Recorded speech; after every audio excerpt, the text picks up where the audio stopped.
बता रहा था कि एक फियांसी होता है जो अपनी वाइफ के अगर किसी फ्रेंड के बारे में पता भी चलता है तो वो उसके फ्रेंड को जाकर के सुना देता है और उसको बोलता है कि तू निकल मेरी जिंदगी से, वो मेरी फियांसी और अपनी फियांसी के लिए प्रोटेक्शन लेके खड़ा रहता है कि मैं खड़ा हूँ इसके लिए। अब मेरी रिंग एंगेजमेंट हो गई है, अब तू कोई भी है अपने घर में है, लेकिन अभी फिलहाल इसके लिए मैं ही हूँ और जो हूँ मैं हूँ।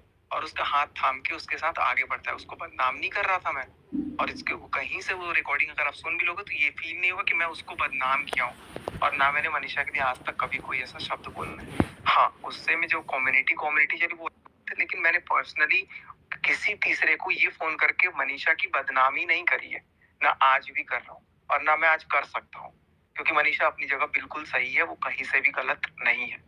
अब उसको लेकर के अगर कोई ये चीज मैसेज गलत इंटरप्रेट कर रहा है कि मैं मनीषा को खुद डिफेम कर रहा हूँ उसके कैरेक्टर पे सवाल, ना ना ना ना, ये मैसेज को घुमाने का मुद्दा है यहाँ पर। सिंपल, मैंने मनीषा के बारे में ये चीज, मनीषा के बारे में नहीं बोला, मैंने बोला एक लड़की है। मैं अब उसी रिकॉर्डिंग को सुना, एक लड़की है, जब वो लड़की है और उसकी पूरी स्टोरी बताए कि उसका फियांसी उसके लिए इतना प्रोटेक्टिव होना चाहिए, ना कि उसके दोस्त को मैं बोलूं कि भाई तू जा करके पूरा परचम लहरा दे, भाई तू जा करके ऐसा कर दे। और ये जो रिकॉर्डिंग जो है, जब बातें आएंगी पूरी क्लियर कट अगर स्पष्ट आएंगी तो सबको क्लियर हो जाएगा कि सचिन ने कहीं भी मनीषा के कैरेक्टर पे उंगली नहीं उठाई है।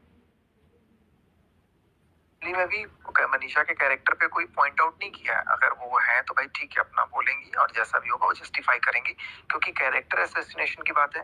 और देखो पता है क्या होता है, जब हम किसी को, अगर हम थाने में भी गए थे ना FIR के लिए, वहां पर उन्होंने 2 वर्ड पूछा था कि सर क्या कैरेक्टर और अफेयर ये दोनों में से कोई एक शब्द है तो FIR होगा डायरेक्ट।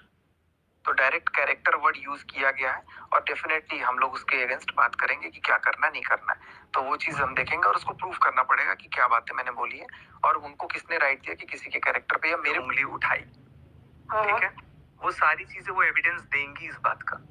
ठीक है, और देखो अगर रिकॉर्डिंग इनके पास है तो मेरे पास भी है, लेकिन रिकॉर्डिंग शेयर करना ही क्राइम है। अभी मैं वही सीख के आया हूँ भोपाल थाने से, रिकॉर्डिंग या चैट अगर मैं शेयर करता हूँ तो वो एक क्राइम है। तो अगर वो किसी से भी शेयर करती हैं या मैं किसी से शेयर करता हूँ, that itself is a crime. तो अगर वो चीज ऐसा है, उनको लगता है कि अगर पर्सनली किसी को सुनाना चाहती है तो वो ऑफ कैमरा अगर सुना रही है तो वो बंदा भी सुने और एक बार बताए कि मैंने कहा मनीषा के कैरेक्टर को क्या चीज बोला है। अब देखो मैंने बोला क्या, मैं आपको लाइव में बता देता हूँ, ठीक है, क्योंकि मनीषा से रिलेटेड पर्सनल बात है। मनीषा को मैंने फोन गिफ्ट किया था शादी सगाई के बाद। अब ये बहुत अच्छी स्टोरी है, आपके चैनल पे मैं बता दे रहा हूँ, अभी तक कहीं नहीं है। ठीक है, मनीषा को मैंने सगाई के बाद एक वो फोन गिफ्ट किया था। उसमें फोन मेरे नाम पे था, सिम प्रिंस के नाम पे था। ठीक है, अब उस पे क्या होता है कि मनीषा का कोई फ्रेंड होता है जो लाइक ऐप पे शायद उससे बात करता था। अब वो बंदा उसको अप्रोच करता है, सुनना आप लोग मेरी बात ध्यान से, वो बंदा उसको अप्रोच करता है, उससे बात करता है, जो भी करता है। रात को 1 बजे उसका एक बार फोन आया। ठीक है, अब उसका रात को 1 बजे फोन आया मेरी सगाई के बाद। तो फिर मैंने उससे पूछा, मैंने वो कॉल हिस्ट्री निकाल लिया, क्योंकि माई जियो का ऐप में आप लॉगिन करोगे तो आपको वहाँ पे सारा कुछ दिख जाता है। तो मुझे पता लगा कि यार ये 1 बजे किसका फोन आया। तो मैंने अगले दिन उसको क्वेश्चन किया, तो उसने मेरे को बोला कि अरे वो मेरा फ्रेंड है। मैंने बोला कि फ्रेंड है कि बॉयफ्रेंड है कि क्या है। तो कह रहे नहीं वो लाइक करता है लेकिन ऐसा कुछ नहीं है मेरा। मैं बोला कि तुमने फिर नाम कैसे चेंज किया, क्योंकि मैंने उसका नाम भी चेक किया तो उसने किसी और नाम से किया था। तो वो मेरे को बोली कि आप कैसे पकड़ लिए, ये कर लिए वो कर लिए। तो मैंने फिर उसके बाद देखो ये चीज हुआ, और उसके बाद वो लड़के का फोन आया मेरे पास, जो वो लड़का था उसका फ्रेंड था, जो उसका फोन आया, वो मेरे को रोक के गिड़गिड़ा के उसके बारे में बुरा भला जो भी बोल रहा था बुराई। तो मैंने उसको यही समझाया कि भाई देख तेरा जो था वो मैं देख लूंगा, और मेरे को मैंने उसको इनफैक्ट वो भी चीज किया कि मैं तेरे को के वो कर दूंगा, वो या जो भी बात करा दूंगा या जो भी मेरे साथ बन सकता। तो मैंने उसको डराया धमकाया कि भाई तू निकल अब, क्योंकि वो मेरी फियांसी है। जब वो मेरी फियांसी है और अगर कोई तीसरा लड़का आकर के बोल रहा है तो मैं उसको यही करूंगा, साइड करूंगा। फिर मैंने मनीषा से बात किया, चीजों को सॉर्ट आउट किया, उसको निकाला जिंदगी से, और फिर मैं मनीषा के साथ आगे जिंदगी में बढ़ा। मैंने ये बात करी है। अब इसमें मैंने कहा उसके कैरेक्टर का एसोसिएशन कर दिया है, पड़ गया, क्योंकि वो देखा कि ये बात को भी मिस इंटरप्रेट किया जाएगा।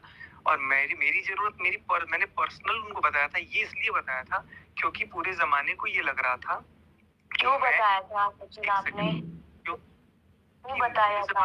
ये लग रहा था कि मैं जगत दीदी के फेवर में बात कर रहा हूँ। तो किसी का आप जबरदस्ती मुंह पकड़ोगे, बोलोगे जबरदस्ती बोलो बोलो बोलो, तो उल्टा ही बोलेगा अगर उसके माइंड में एग्रेशन होगा तो। था ना, तो मुझे एक सिचुएशन ऐसा आ रहा था कि मतलब अपने आप को कुछ कर लूँ वाली फीलिंग आ रही थी। तो वो नेगेटिव थॉट्स को दिमाग से हटना बहुत ज़रूरी है। आप अगर अभी तो मैं ये वीडियो में अगर प्ले करके आपको रिपोर्ट दिखा सकता हूँ कि कितने डॉक्टर्स के पास क्या-क्या मेरे साइकोलॉजिकली सब कुछ चीज़ें चली पीछे। लेकिन मैंने आज तक नींद की गोलियाँ नहीं खाई। डॉक्टर्स ने सजेस्ट किया कि आपको स्लीपिंग पिल्स लेने हैं वगैरह-वगैरह, क्योंकि मुझे पता है वो चीज़ नशे में आ जाता। अगर मैं लेने लग गया तो फिर मैं बहुत अलग लेवल चला जाऊँगा। तो मैं अपने आप को खुद से ही करेक्ट करने के लिए, मुझे पता है मैं खुद को ठीक कर लूँगा, और मैं अपने आप पे इतना भरोसा करता हूँ कि मुझे पता है कि मैं बहुत ज़ोरदार लौटूँगा और सब कुछ ठीक होगा। लेकिन अब मुझे ये चीज़ समझ में आ रहा है कि वक़्त के साथ वक़्त ज़रूर देना ज़रूरी है। क्योंकि किसी को भी हम फोर्सिबली, मैं सारी उसकी सिचुएशन समझ रहा हूँ, अपनी भी सिचुएशन समझ रहा हूँ, लेकिन जब साथ में बैठते हैं तो सिचुएशन जो होती है वो कैमरे पे कभी नहीं आती और ना आएँगी। रिएक्शन अपनी तरफ से नहीं देने वाला हूँ, सब नॉर्मल होगा और वक़्त के साथ सब कुछ ठीक होगा। मैं आप लोगों को क्लियर कट ये चीज़ें बोल के जा रहा हूँ और आप लोग अपनी तरफ से निश्चिंत रहो, माता रानी चाहें तो सब कुछ ठीक होगा, सब लोग खुश रहेंगे, सब लोग मस्त रहेंगे।